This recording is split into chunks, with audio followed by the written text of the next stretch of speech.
Ketidaktaatan Saul waktu orang Filistin datang menyerang.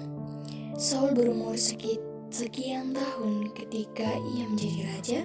2 tahun ia memerintah atas Israel. Saul memilih 3.000 orang dari antara orang Israel. 2.000 orang ada bersama-sama dengan Saul di Mikmas dan di pegunungan Betel. Sedang 1.000 orang ada bersama-sama dengan Yonatan di Gibea Benyamin. Tetapi selebihnya dari rakyat itu disuruhnya pulang masing-masing ke kemahnya.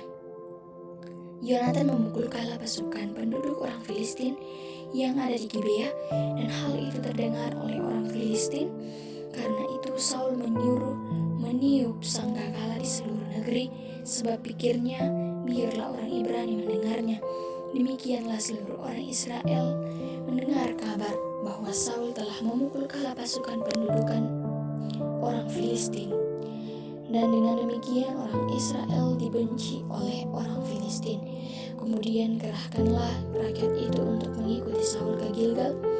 Adapun orang Filistin telah berkumpul untuk berperang melawan orang Israel, dan 3.000 kereta, 6.000 orang pasukan berkuda dan pasukan berjalan kaki sebanyak pasir di tepi laut. Mereka bergerak maju dan berkemah di Mikmas di sebelah timur Bet Awen. Ketika dilihat orang-orang Israel bahwa mereka terjepit sebab rakyat memang terdesak, maka larilah rakyat bersembunyi di gua, keluk batu, bukit batu, liang batu dan perigi. Malah ada orang Ibrani yang menyeberangi arunan sungai Yordan menuju tanah Gad dan Gilead, sedang Saul masih di Gilgal dan seluruh rakyat mengikutinya dengan gemetar. Ia menunggu 7 hari lamanya sampai waktu yang ditentukan Samuel. Tetapi ketika Samuel tidak datang, serak meninggalkan dia. Sebab itu Saul berkata, "Bawalah kepadaku korban bakaran dan korban keselamatan itu." Lalu ia mempersembahkan korban bakaran. Baru saja ia habis mempersembahkan korban bakaran, maka tampaklah Samuel datang. Saul pergi menyongsongnya untuk memberi salam kepadanya. Tetapi kata Samuel, "Apa yang telah aku perbuat?" Jawab Saul, "Karena aku melihat rakyat itu berserak-serak meninggalkan aku, dan engkau tidak datang pada waktu yang telah ditentukan, padahal orang Filistin telah berkumpul di Mikmas. Maka pikirku, sebentar lagi orang Filistin akan menyerang aku di Gilgal, padahal aku belum memohonkan belas kasihan Tuhan. Sebab itu aku memberanikan diri lalu mempersembahkan korban bakaran." Kata Samuel kepada Saul, "Perbuatanmu itu bodoh. Engkau tidak mengikuti perintah Tuhan Allahmu yang diperintahkannya kepadamu, sebab sedianya Tuhan mengukuhkan kerajaanmu atas orang Israel itu bersama untuk selama-lamanya. Tetapi sekarang kerajaanmu tidak akan tetap. Tuhan telah memilih seorang yang berkenan di hatinya, dan Tuhan telah menunjuk dia menjadi raja atas umatnya, karena engkau tidak mengikuti apa yang diperintahkan Tuhan kepadamu." Kemudian berangkatlah Samuel dan pergi ke Gilgal, ke Gibea Benyamin. Tetapi Saul memeriksa barisan rakyat yang ada bersama-sama dengan dia itu, kira-kira 600 orang banyaknya. Saul dan Yonatan anaknya dan rakyat yang ada bersama-sama dengan mereka tinggal di Gibea Benyamin, sedang orang Filistin berkemah di Mikmas. Maka keluarlah orang penjara dari perkemahan orang Filistin dalam 3 gerombolan. Gerombolan yang satu mengambil jalan ke Ofra ke daerah Shua. Gerombolan yang kedua mengambil jalan ke Bet Horon, dan gerombolan yang ketiga yang satu lagi mengambil jalan ke perbatasan yang menghadap ke lembah Seboim, arah ke padang gurun. Seorang tukang besi tidak terdapat di seluruh negeri Israel. Sebab orang Filistin berkata, "Jangan-jangan orang Ibrani membuat pedang atau tombak." Jadi semua orang Israel harus pergi kepada orang Filistin untuk mengasah mata bajaknya, beliungnya, kapaknya atau aritnya masing-masing. Adapun bayarannya ialah 2/3 shekel untuk mata bajak dan beliung, dan 1/3 shekel untuk mengasah kapak dan untuk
ini yang ditimbulkan Yonatan dan pembawa senjata itu sebenarnya kira-kira 20 orang dalam jarak kira-kira setengah alur dari pembajakan ladang. Lalu timbullah kegentaran di perkemahan, di padang, dan di antara seluruh rakyat. Juga pasukan pengawal dan penjara-penjara itu gentar, dan bumi gemetar, sehingga menjadi kegentaran dari Allah. Yonatan dibebaskan dari kutuk. Ketika orang-orang Israel terdesak pada hari itu, Saul menyuruh rakyat mengucapkan kutuk, katanya, "Terkutuklah orang yang memakan sesuatu sebelum matahari terbenam dan sebelum aku membalas dendam terhadap musuhku. Sebab itu tidak ada seorang pun dari rakyat yang memakan sesuatu." Dan seluruh orang itu sampailah ke suatu hutan, dan di sana ada madu di tanah.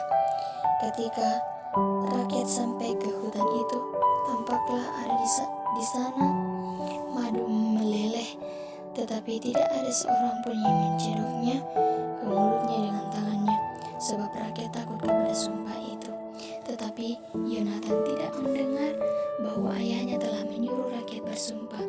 Ia mengulurkan tongkat yang ada di tangannya dan mencelupkan ujungnya ke dalam sarang madu. Kemudian ia mencedoknya ke mulutnya dengan tangannya. Lalu matanya menjadi terang lagi, dan seorang dari rakyat berbicara. Katanya, "Ayahmu telah menyuruh rakyat bersumpah dengan bersungguh-sungguh," katanya, "terkutuklah orang yang memakan sesuatu pada hari ini, sebab itu rakyat letih lesu." Kata Yonatan, "Ayahku mencelakakan negeri.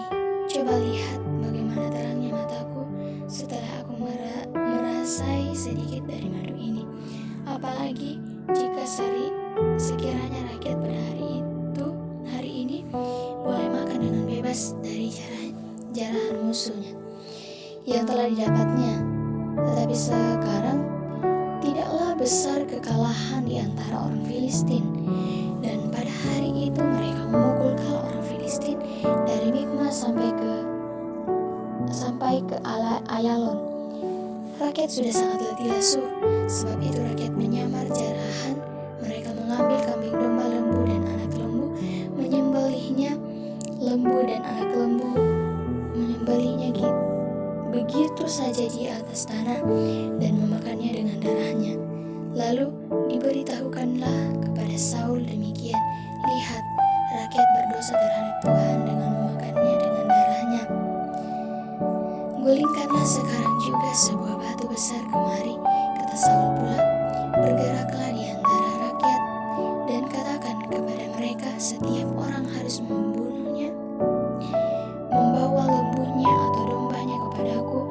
Sembelilah itu di sini, maka kamu boleh memakannya. Tetapi janganlah berdosa terhadap Tuhan dengan memakannya dengan darahnya." Lalu setiap orang disuruh rakyat membawa serta pada malam itu lembunya, dan mereka menyembelihnya di sana. Saul mendirikan mezbah bagi Tuhan. Inilah mezbah yang mula-mula sekali didirikannya bagi Tuhan. Catatan tentang musuh-musuh dan keluarga Saul.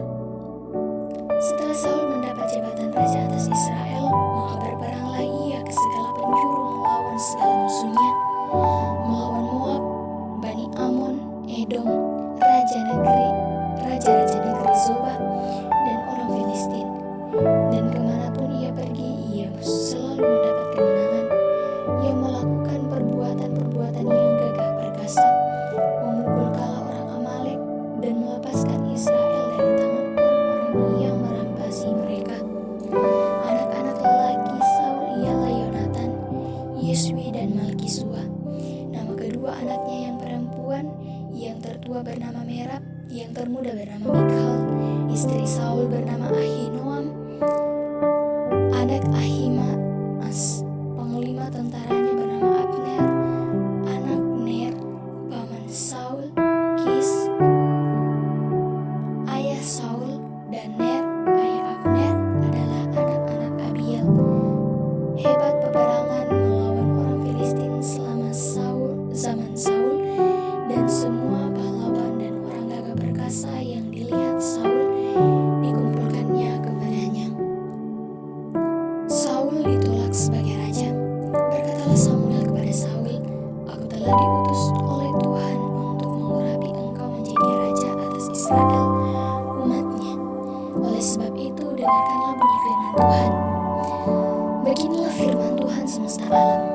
Aku akan membalas apa yang dilakukan orang Amalek kepada orang Israel, karena orang Amalek menghalang-halangi mereka ketika orang Israel pergi dari Mesir. Jadi, pergilah sekarang, kalahkanlah orang Amalek, tumpaslah segala yang ada padanya, dan janganlah ada belas kasihan kepadanya. Bunuhlah semuanya, laki-laki maupun perempuan, kanak-kanak maupun anak-anak yang menyusu, lembu maupun domba, unta maupun keledai." Lalu Saul memanggil rakyat berkumpul dan memeriksa barisan mereka di Telaim. Ada 200.000 orang pasukan pejalan kaki dan 10.000 orang pasukan berjalan kaki dan 10.000 orang Yehuda. Setelah Saul sampai ke kota orang Amalek, disuruhnyalah orang-orang menghadang di lembah. Berkatalah Saul kepada orang Keni, "Berangkatlah, menjauhlah, pergilah dari tengah-tengah orang Amalek, supaya jangan kulenyapkan kamu bersama-sama dengan mereka. Bukankah kamu telah menunjukkan persahabatanmu kepada orang Israel ketika mereka pergi ke Mesir?" Tengah-tengah orang Amalek